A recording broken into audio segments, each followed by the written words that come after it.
What's the most unsettling TV kiss of all time? What time? No, it wasn't at your junior prom or the finale of The Golden Bachelor. It was between Kevin James and Leah Remini on The King of Queens. Over 9 seasons, Kevin and Leah were America's favorite loud and dysfunctional couple. Honey, she cleaned out the cookie jar and put cookies in there. Kevin was the tubby, lovable blue-collar schmuck, while Leah was his smokin and testy wife. On screen, they fought like cats and dogs, but always made up in the end. But on set, things weren't so simple. In fact, Leah is now talking about how uncomfortable their on-screen kisses were. What can happen on a sitcom set? Well, more than you'd expect. Today we're digging deep into the secret world of the King of Queens. Why did Kevin James change his name? What does Kevin's wife think about his relationship with Leah? How did Leah almost ruin Kevin's life? And is the King of Queens making a comeback? Today we'll learn about Hollywood cults, tragic deaths, and the secret drama behind the scenes of the King of Queens. What's real and what's TV? We're gonna find out, but before we dive in, please give this video a thumbs up if you enjoy it, and subscribe to the channel for more content like this. But now, sit back and grab a boatload of snacks, because we're gonna find out. What happened?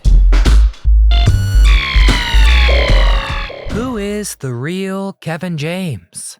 Kevin James isn't exactly the kind of guy you'd expect to be a TV star. He's more Jimmy Dean than James Dean. Hi, I'm Doug. I'm a Pisces. I like walks in the rain and bags of pork rinds.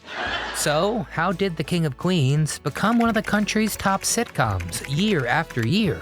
Well, it turns out, he's not exactly who you might think. When Kevin began doing stand-up comedy, he wasn't even Kevin James. His birth name was Kevin George Nipfing.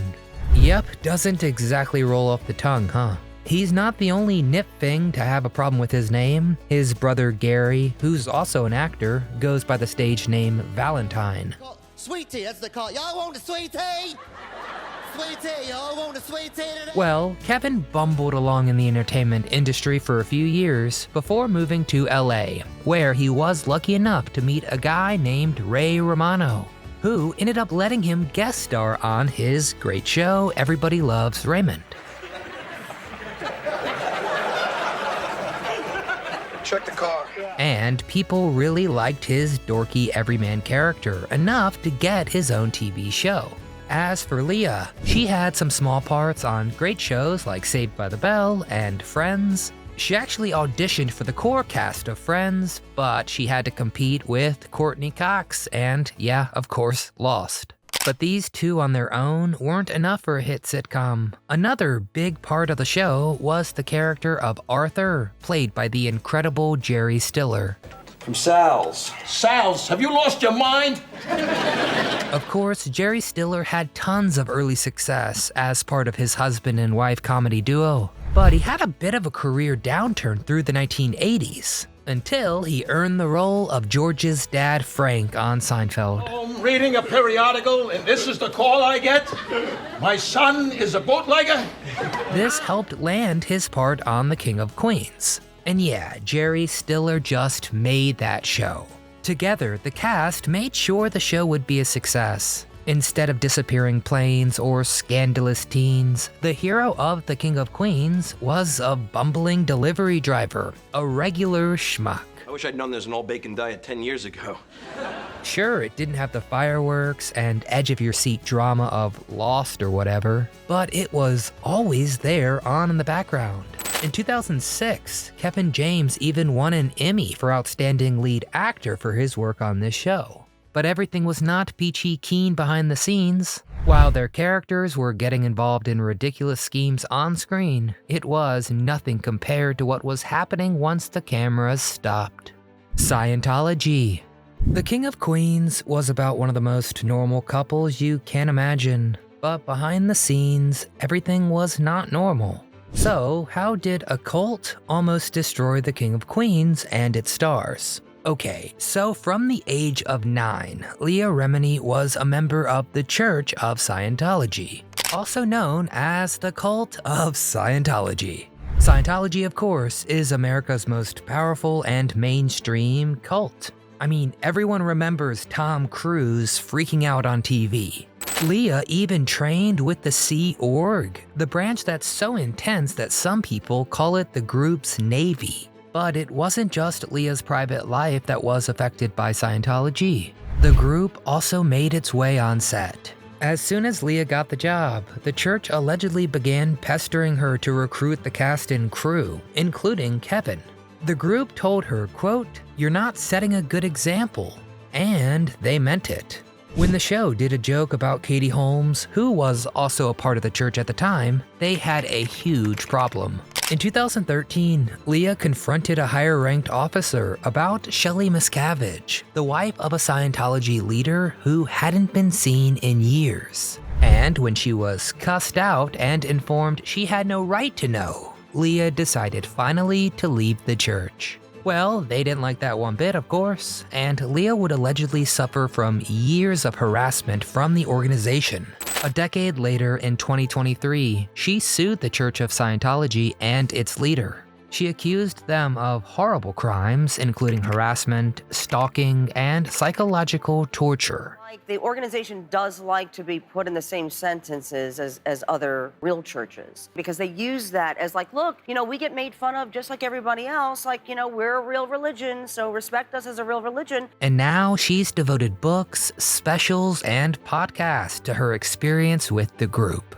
And seriously, if you haven't seen some of these specials, watch them. They are incredibly informative. I don't know other churches that demand to destroy people's lives if they leave and speak out publicly against it. I don't know. Their policies actually mandate to destroy people's lives. It actually has doctrine that says that. Find out what's important to them and go after it. But while Leah failed to recruit Kevin into Scientology, that doesn't mean everything else was fine between them.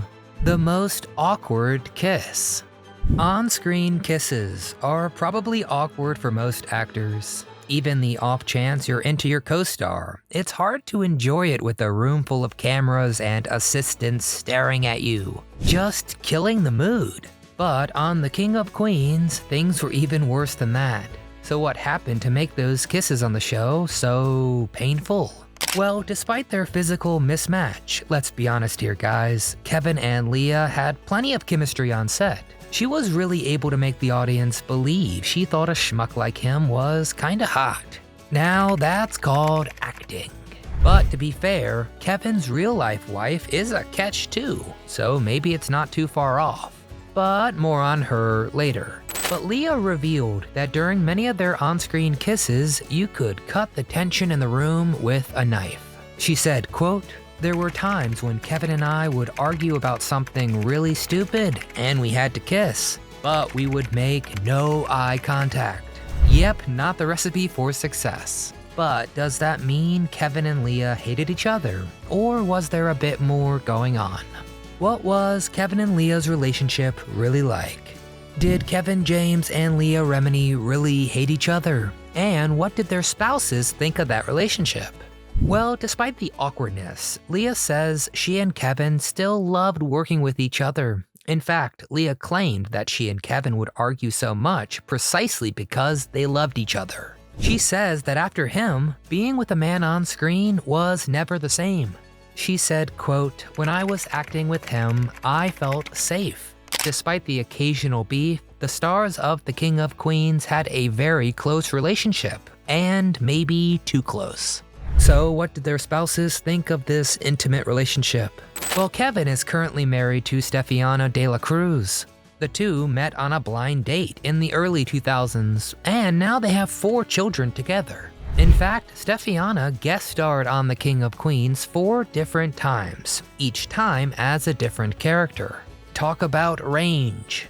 And Leah is married to Angelo Pagan, an actor, singer, and a restaurateur. Funnily enough, he also guest starred on The King of Queens. People thought he got his spot on the show because he was hooking up with the lead, but he says he had to audition like everybody else.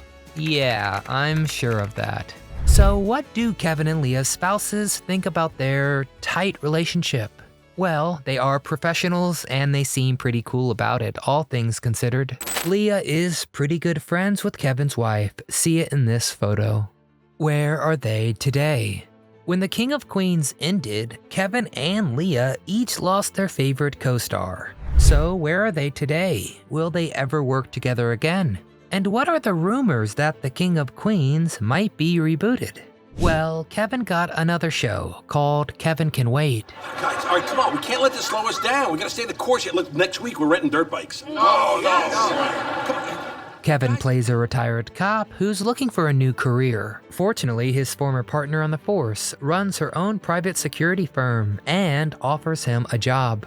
So who did they get to play that partner?